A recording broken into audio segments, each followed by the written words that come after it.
አርቲስት ሰለሞን ተስፋዬ ወደ መድረክ ወዳጄ እባክህ።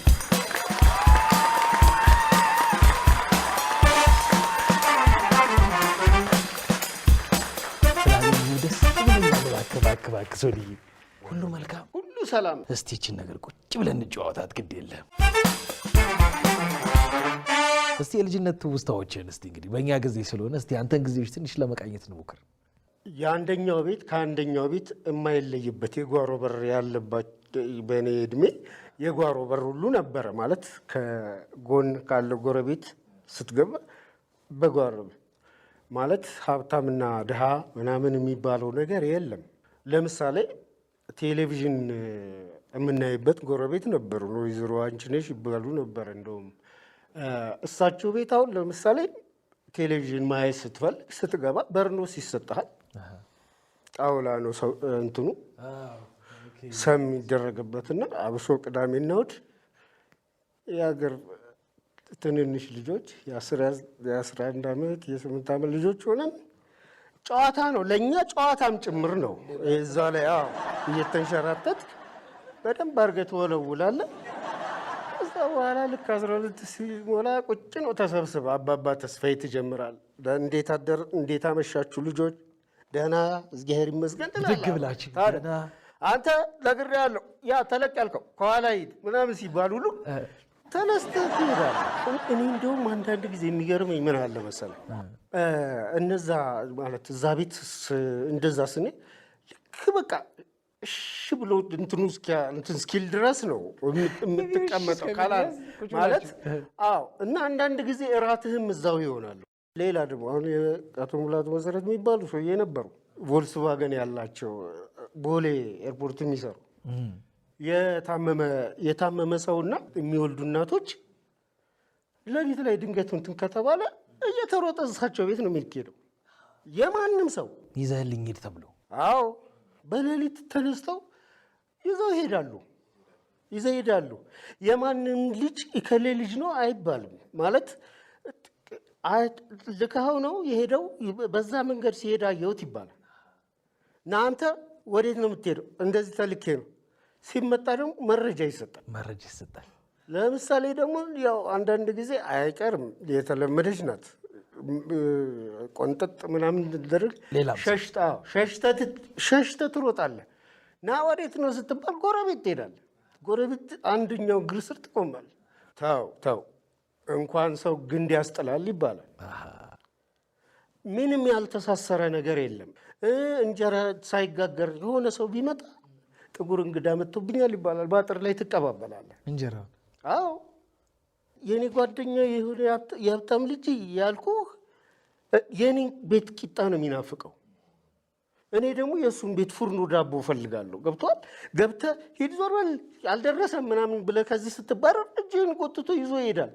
እዛ ትበላለህ። እሱ ያንተ መደብ ነው የሚናፍቀው። እንትኑ ማለት ይሄ ያለውን ችግሩንም ደስታውንም ምኑንም አብሮ ነው ለምዶ የሚያድገው። ድብድብ ራሱ አንተ ድብድብ ወግ ነበረው አይነት ነበር። አዎ ተደፋፈሩ፣ ከከሌ ተደፋፈሩ ይባላል። ይዋጣል። ወንድም እህት የለም ትሰበሰባለህ። አሁን እኔ ድብድብ ጥሩ ነው እያልኩ ግን አይደለም። አይንም ይሰበሰብና እንደዚህ ታያለህ። ይቧቀሳል። አንዱ ይጥላል። በቃኝ ደግሞ አይመጣው። በቃኝ ካለ ደግሞ ማለት በቃኝ ካለ ደግሞ ቢመታው ያ ሁሉ ሰው ይወርድበታል። ከዛ በኋላ መላክ ይችላል ምናምን ያንን ሰው ማለት የተሸነፈው ሰው ይላክለታል እንጂ ወዲያው አራግፈው እኮ አንድ ላይ ናቸው። እንትኑ ማለት ዝምድናው ጓደኝነቱ ምኑ የሚጠብቀው በዛ የተነሳ ነው። ማለት እድር አለ፣ እቁብ አለ። አባት ባይመቸው ልጅ ይላካል። እዛ ጋር ሲሄድ የሆነች ቆሎ ተዘግዶ ይሰጠዋል።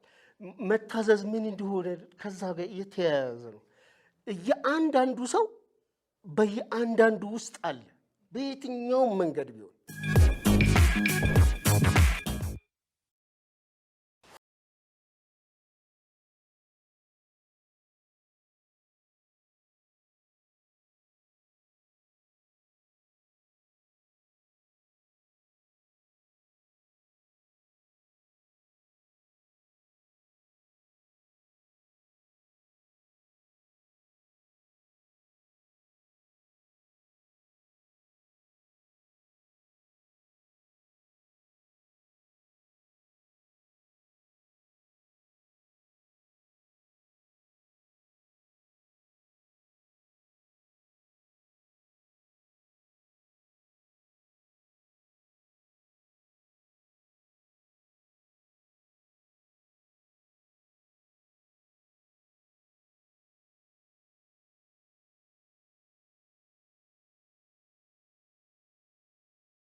መጨፈር ጨፈር ጨፈር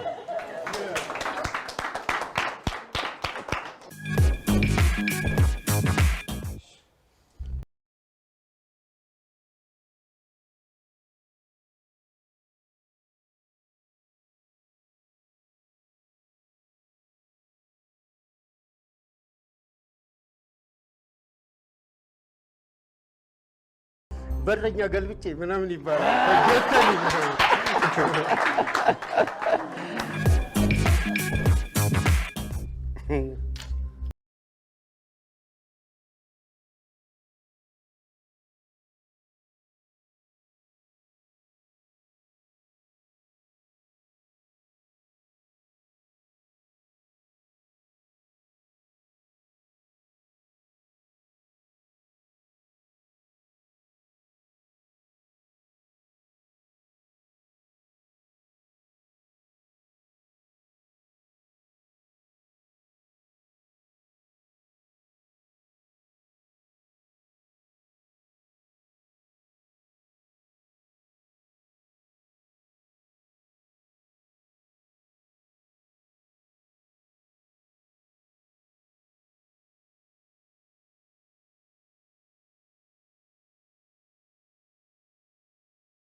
ቻው ቻው ልጆች፣ ቻው ቻው ልጆች፣ ቻው ቻው።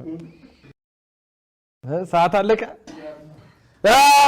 ለትንሽ በትክክል ነበር የገለጽካችሁ በእውነት።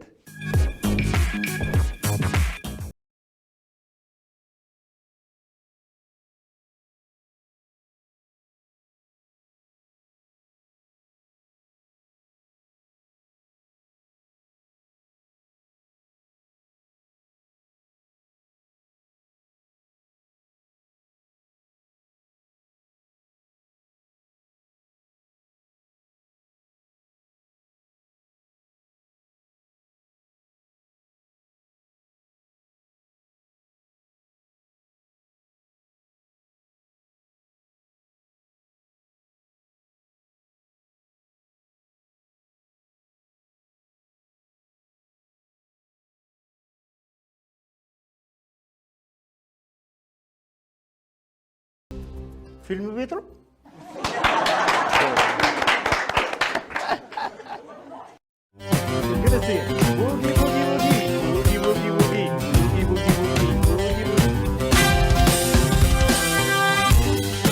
እስቲ ደግሞ የኪነ ጥበብ ህይወትህን እስቲ ወደ ቲያትር ወደዚህ እስቲ እናስታውስ እስቲ። እኔ አራተኛ ክፍል ምናምን እያለሁ ነው አጮልቄ እንደዚህ በእንትን በር ቀዳዳ እያየው መጥቶ ሻሮ ይባላል። አሁን ቅርብ ጊዜ አግኝቼው ነው። በጣም ታላቅ ነው እና እነሱ የሚሰሩበት ነው። የዛኔ በኩርኩም አልቀኝ አንተ አቤት የተሰማኝ ስሜት አሁን ሳስበው እራሱ እንትን ይለኛልና ሸሽኩና ምንድን ነው ለምንድን ነው የምትመጣኝ? በቃ ያው ያለች አይደል ህፃን እንትን አልኩኝ። ያው እንትን አትልም ሲገባልኝ በድንጋይ አንስቼ በሩን ጋሽ ግርማ እንተስኖት ያልኩ ሰውዬ የሙዚቃ አስተማሪ ከደጅ ይመጣል። ምንድን ነው አሞሽ ምንድን ነው እምባዬ እንደይወር እየመታኝ ምናምን አልኩኝ ማለት ነው። እስቲና ምናምን አለ። እምባዬን ጠራረገኝ ምናምን ምንድን ነው አለ። እንደዚህ እነሱ ሙዚቃ እንደዚህ ሲደንሱ ምናምን እንደዚህ ብዬ ስላዩ ብቻ እንደዚህ በኩርኩም መት ምንድን ነው ሙዚቃ ትወዳለህ? አዎ በልና ብሎ ይዞኝ ገባ። ተቆጣው። ከትምህርት ጊዜ በኋላ ሲባል አንዳንድ ጊዜ እየመጣ ምናምን አለኝ ማለት ነው። እና ለመጀመሪያ ጊዜ እዛ ነው እንግዲህ የህፃን ልጅ ብይ የሚጫወቱ ሰካራም አባት ሲመጣ ብይ የሚጫወቱና እሱን የሚለፉ እየተጫወት እሱ ከመንገድ ሲመጣ የሚለክፉ ልጆች ሆኜ የመጀመሪያ እንግዲህ መድረኬ እሷ ናት ትምህርት ቤት። ከዛ በኋላ በተለያዩ መንገዶች ማለት ኢትዮጵያ ትቅደም ትምህርት ቤት የሚባል እዚህ ሾላ አካባቢ ነበረና እዛ ገብተን እንትን ስንል ደግሞ አንድ የቀይ መስቀል ክበብ ነበረ። እዛ ቀይ መስቀል ክበብ ውስጥ ጀመርን መስራት ማለት ነው። ባይዘው እዛ ከነበሩ ልጆች አንደኛው ሰይፉ ፋንታውን ነው። የዛኔ ነው የሚያክለው እና እንደው ይገርመኛል በዛ እንትን የተሰራው ድራማ አርስቱ ራሱ እንትን ነው። አንድ ቲያትር ነው የሚመስለው። ባስማት የቆመ ፓስታ ነው የሚለው። ባስማት የቆመ ፓስታ ነው የሚለው። አለማየሁ በዛብህ ይባላል የጻፈው ልጅ። አሁን እዚህ እንትን ውስጥ የለም እና ደስ የሚል ነገር ነበር የምናሳልፈው እዛ። ለትምህርት ቤት ጋዜጠኛ ሆነ ስፖርት ዘግበህ ትመጣለህ። እንደዚህ ምንም እያልክ ማለት ህዝብ ፊት ቆመ እንትን ማለት በጣም ነው እንትን የሚለው። እንደዛ ስንሰራ ምናምን ከዛ በኋላ ማዘጋጃ ቤት ዝም ብለን ማክሲ የሚባል እንትን ሬስቶራንት አለ እዛ ከስር። ከነሱ ትልልቆቹን ሰዎች ለማወቅ ምናምን እዛ ትሄዳለህ። ከዛ በኋላ ቲያትር እድገት ከፋዘር 08 የሚባል ቀበሌ ውስጥ ነበር የጀመረው። ሰፈር ውስጥ ጸደይ የኪነ ጥበባት ማዕከል የሚባል ነበረ። ለልምድ ልውውጥ እዛ እንሄዳለን። ከዛ በኋላ ሀገር ፍቅር ትንሿ ውስጥ ነበር ፋዘር የሚያሰራው፣ እዛ እንሄዳለን ምናምን። ያልተሞከረ ነገር የለም። በዛ ውስጥ አልፈን ነው እና ልክ እሱ ሲፈቅድ ደግሞ የሆነ መሾለኪያ ያዘጋጅልሃል።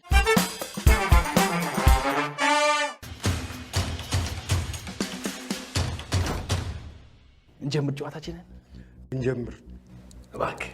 እሺ። ልዩ ነህ አንድ አይነት ልዩ። እስቲ ቡጊ ቡጊ ዳንስን እስቲ ተጫወትልኝ እንደው እባክህ። አይመችማ ቦታው አይመችም፣ ግን እስቲ ቡጊ ቡጊ ቡጊ ቡጊ ቡጊ ቡጊ ቡጊ ቡጊ ቡጊ ቡጊ ቡጊ ቡጊ። ናይስ ናይስ ናይስ።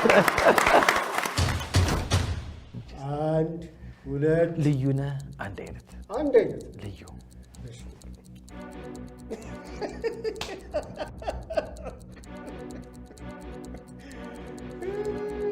የስፖርት ጋዜጠኛ ሰለሞን ገብረ እግዚአብሔር የካስማሰን ዘፈን ቢዘፍን ምን ሊመስል ይችላል?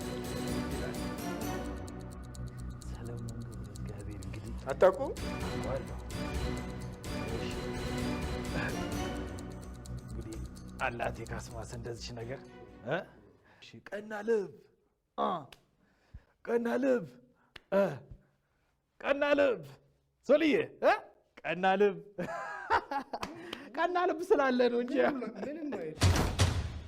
ነፃነት ወርቅነህ በአንድ የታክሲ ረዳት ሆኖ ቢሰራ እንዴት ሊያደርገው ይችላል? እኔ ነፃነት ወርቅነህ ነኝ። ዛሬ የማገለግላችሁ እንደ ታክሲ ረዳት ሆኜ ነው። ፈጠን ብላችሁ ትገባላችሁ። ፒያሳ ጊዮርጊስ፣ ከዛም ከፍ ብሎ ሰሜን ማዘጋጃ፣ ቶታል ጽዮን ሆቴል። ቶሎ በሉ፣ ፍጠኑ፣ ትደርሳላችሁ።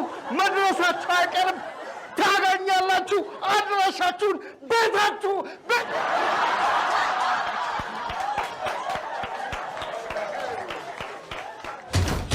ድምፃዊ ፀሐዬ ዮሐንስ መድረክ ላይ ያለውን እንቅስቃሴ እንደው ማሳየት ከቻለን።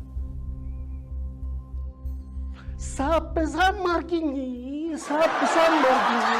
የአገርሽ ልጅ ነኝ። ዘፈኑ ነው ጠፋኝ እንጂ አግኝ ጀምሯል። ቅያሜ እንኳን ቢኖር ቢከፋም ባይከፋም ግጥሙ ነው እኮ የጠፋኝ። ግጥሙ ነው የጠፋኝ እንጂ አክቲንግ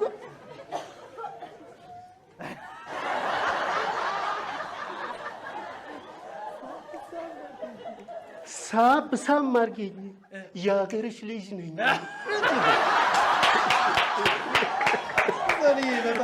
በጣም ደስ ይላል። ይህን ይመስል ነበረ ጨዋታችን፣ ያቡስም ጨዋታችን ወደኋል ብዬ ገምታለሁ።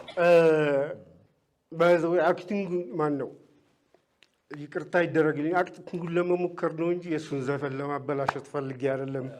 ፀሐዬ የእውነት የማከብርህ ባለሙያ አገር ወዳድ ባለሙያ ነህ። አመሰግናለሁ። እናመሰግናለን። እንግዲህ የአቡስም ጨዋታችን በእኛ ጊዜ ይህንን ይመስል ነበረ። ስለዚህ ለሚቀጥለው ምዕራፍ እንሂድ። አኩኩሉ እንዴት ዋሉ? አኩኩሉ ነጋ። እስቲ ከዚህ በማያያዝ ደግሞ በመሀል ከዚህ ከኪነ ጥበቡ ዓለም ራቅ ብለህ ወደ ሹፍርናው ባልተሳሳት ሄደ ነበራሉ እንደ የሰማ ነው እንደው ሚስጥር ጋሪ? አዎ አንዳንድ ጊዜ ብዙ ተግዳሮቶች ይገጥመዋል በህይወት አጋጣሚ ውስጥና እንደውም ተፋተናል። ኪነ ጥበብ ቻው ብዬ የሆነ ወቅት እርግፍ አድርጌ ጥዬ ወጥቼ ነበረ። አባቴ ነፍሱን ይማርምና ሹፌር ነበረ ወደ መጨረሻው አካባቢና ከሱ ጋር ጀመርኩ። በዛው ከሌላ ሰው ጋር ጀመር። ግን እንደ እንትን ሆኖ ያው ልክፍት ነው ለቆ አይለቅህም አይደለም። ለምሳሌ አንዳንድ ጊዜ እንትን መንገድ ላይ ያድራል መኪና እና ፓውዛ ያለበት ከሆነ ማጽሐፌን ይዤ ከላይ ጭንቅላቱ ላይ ቁጭ ብዬ አነብ ነበር። ማምሸት መጠበቅህም ማምሸትህም ስለማይቀር እዛ ጋር ታነባለህ ማለት የሆኑ ነገሮች ይዤ ነበር የዛን የምሄደው እና ተመልሼ የመጣሁበት አጋጣሚ ልንገርህ እና ከዛ እንደውም መኪና ራሱ የሰው መኪና ትቼ ሁሉ ጓደኞቼ ናቸው በፊት የማውቃቸው ልጆች ነቀምት የሚባል ሀገር ቲያትር ይዘው መጡ። እነ ባዩሽ አለማየሁ ነፍሷን ይማረው፣ ኤርሚያስ ግርማይ፣ ሰለሞን የሚባል ልጅ ነበር ምናምን እነሱ ቲያትር ይዘው መጡ ነቀምት የሚባል ከተማና ላይ ገባውና በዛው እነሱን ሳገኛቸው እናንተም ብዬ ጥዬ መጡ። የሰው ንብረት ምናምን ማለት አጋጣሚ ሆኖ ሼል ማደያ ውስጥ ስለቆመ ብዙም ደግሞ ታዋቂም ስለነበረ ሰውየው እንትን አላለም እንጂ የሰው ንብረት ሁሉ ጥሎ እስከ መምጣት ድረስ አይነት ነገር ነው ያለው። እንግዲህ በመሀል ልውጣ እንጂ ነፍሴ ከዛም አልወጣም እና አሰብ የሚባል ልበል እንጂ አሁን ኤርትራ ሳትገነጠል በፊት የዛን አካባቢ ነው የሚያቆምኩትና አሰብ ድረስ ተሳቢ መኪና ላይ ሰርቻለሁ። በረዳትነት ነው የተመለስክበት። ራሱ ወቅት በጣም ነው የሚያዝናናው። ጠይቀው እያሉ ነበር። በድንገት ስክሪፕት ተሰጥቶ ድንገት ነው እና ስልችት ብሎኝ እስቲ በቃ ዛሬ ቲያትር ለማየት ካርድ ልለምን ብዬ ቴዎድሮስ ተስፋዬ ጋር ሄድኩኝ። ካርድ ተለምኖ ነው በቃ? አዎ ማለት ከጠየቅ ማንም ይሰጣል። እና ሲሄድ እንዴ አንተ አለ? አዎ ምንድን ነው የጠፋ? በቃ እባክህ ቲያትር ለማየት ካርድ እንድሰጠኝ ነው የመጣው። ጊዜ አለ አለኝ።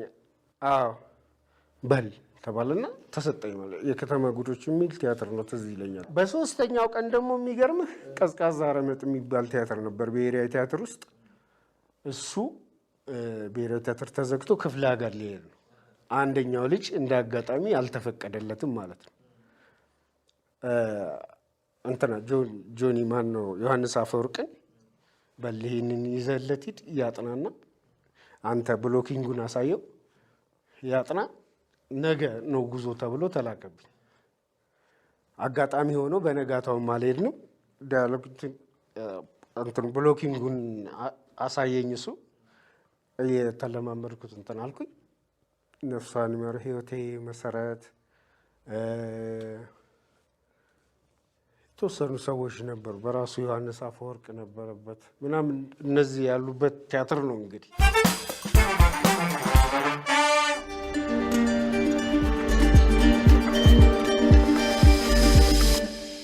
አኩኩሉ አልነጋም አኩኩሉ አልነጋም እያልን ነው እንግዲህ ያደግነው። እንግዲህ በእኛ ጊዜ በእናንተም ጊዜ ነበር ብዬ ገምታለሁ ሶልዬ። ይሄኛው በእኛ ጊዜ ሾው ውስጥ አንዱ የጨዋታ ክፍላችን ነው ማለት ነው። በዚህ የጨዋታ ክፍላችን ምንድነው የሚሆነው? አኩኩሉ አልነጋም እያልኩኝ እኔ ከጀርባ የሚገኙ 6 ሳጥኖች ይኖራሉ። ከነዚህ 6 ሳጥኖች ውስጥ እኔ 3 ቦታ ላይ ደብቃለሁ ማለት ነው። እነዚህን የደበኩትን እንግዲህ አንተ ነጋ በሚል ሰዓት ላይ 10 ቆጥረህ ዞር ብለህ እንግዲህ የምትገምተውን እየጠቆምከኝ እየከፈትኩኝ እናያለን። በአጠቃላይ ግን 3ቱን ካገኘ አሸናፊ ትሆናለህ። ያውም የ1500 ብር እኔ የማውቀው ጨዋታ አኩኩሉ ሲባል እንዴት ዋሉ፣ አኩኩሉ እንዴት ዋሉ፣ አኩኩሉ እንዴት ዋሉ ነው እኔ የማውቀው። ደስ ይለኛል። እሱንም ብንጫወት እንደውም ደስ ይለኛል። ምናልባት ከሰፈር ሰፈር አካባቢ አሁን ክልል ሳይባል ከክፍለ ሀገር ምናምን የተለያየ አይነት አጫዋት ሊኖር ይችላል። እኔ በማውቀው እንጫወት። እሺ ደስ ይለኛል። እሺ ጀምር ብቻ አንተ። አኩኩሉ እንዴት ዋሉ፣ አኩኩሉ እንዴት ዋሉ፣ አኩኩሉ ነጋ ነጋ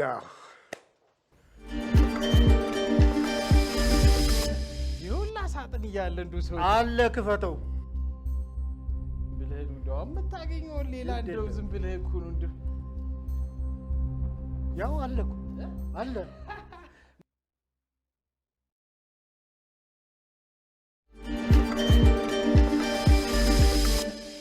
በልበል ክፈተው።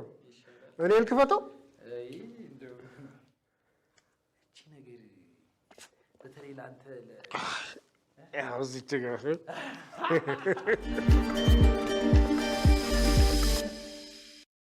ውይ ጮርናቄ ነው ትባለው በእኛ ጊዜ። አንተ ኬክ ራሱ በዛን ጊዜ እኮ የድፎ ዳቦ ቁጥ ተለቅ ተደርጎ የለም እንደዛ ነው። ይሄ አንዷን እንኳን አያክልም እኮ ሁለቱ እንደዚህ ያደረገው የእውነት እንትን ነበር። እንደውም ከርከሮ የሚባል እኔ አሁን ምን እንደሚባል አላውቅም። እንደ ዳቦ ቆሎ ሆኖ ትንሽ ከፍ ያሉት ተጠብሰው እንትን ላይ ተደርገው እንደ ዳቦ ቆሎ እንደዛ ተደርገው በስንት ነው? በ10 ሳንቲም 5 ነው ምናምን እየተደረገ ይሸጥ ነበረ። 5 ፍሬ 5 ፍሬ ማለት ነው። ምናልባት ይቺ 2 ፍሬ ታክላለች። አረ ይሄንን ሁለት ገባ ፍሬ እሱ ምናምን እየተደረገ እንዴት ቆሎ ምናምን ተደርድሮ ይሸጥ ነበረ ይዛል ሰዓት። ስለዚህ ይሄም አንዱ ያንተ ጊዜ ማስታወሻ መሆን ይችላል ማለት ነው። ጮርናቄ ነው ያው መሰሉ ነው። እንግዲህ የበኛ ጊዜ አኩኩሉ የጨዋታችን ምዕራፍ ይመስል ነበረ። ስለዚህ ወደሚቀጥለው ምዕራፋችን እንሸጋገር። ስለዚህ መሄድ እንችላለን። እባክህ ና። ደከመኝ ግን ጫካው ረጅም ነበር፣ እንደምታስበው አይደለም። በትዳር ወይ በጋብቻ ህይወት ውስጥ በኪነ ጥበብ ዓለም ውስጥ ካሉ ሰዎች ውስጥ እውነት አርአያ ሊሆኑ ይችላሉ ከሚባሉ ሰዎች ውስጥ አንዱ አርቲስት ሰለሞን ተስፋዬ ነው ተብለን ተነግሮናልና አንዳንድ ጊዜ ብዙ ነገሮች አሉ ማለት 15 ዓመት አብረን ኖርን ማለት በመሀል ምንም አይፈጠርም ምናምን የሚል ሰው እኔ አላምንም። ግን ያንን ወደ ጥሩ ነገር የምታመጣበት የየራስ መንገድ አለው እና ከእንደገናም ደግሞ እግዚአብሔር ይመስገን የተባረከች ባለቤት ሰጥቶኛል እና መጥፎውንም ጊዜ አብረን ነው ያሳለፍነው። ስራ ሳይኖረን ነው እየተጋባሉ ደፋሮች ነው። የእውነቴን ነው። የከፈተውን ሳይዘጋው አያድርም የሚባል ነገር አለ። ትክክል ነው። በተለያየ አጋጣሚ የሆነ ሰው ያመጣልሃል እግዚአብሔር እና እንደ ልፋት ብቻ ሳይሆን በየአጋጣሚዎችም ሰው ያወጣልሃልና እግዚአብሔር ይመስገን። አሁን እንዳልኩ ልጃችንም 15ኛ ዓመቷ የካቲት ነው። ተነጋግረንም ተቆጣጠንም ተኮራርፈንም ምንም ብለን ይኸው ክብር ምስጋና ይግባው ለዚህ በቅተናል። ሶልዬ ፈጣሪ አክብርልን። በጣም ነው የምናመሰግነው። ጥሩ ቆይታ ነበረን። ስለዚህ አሁን ፕሮግራማችንን ሙሉ ለሙሉ አጠናቀናል። በክብር እንሸኝ እባክህ። አመሰግናለሁ። በጣም ነው የምናመሰግነው ሶልዬ።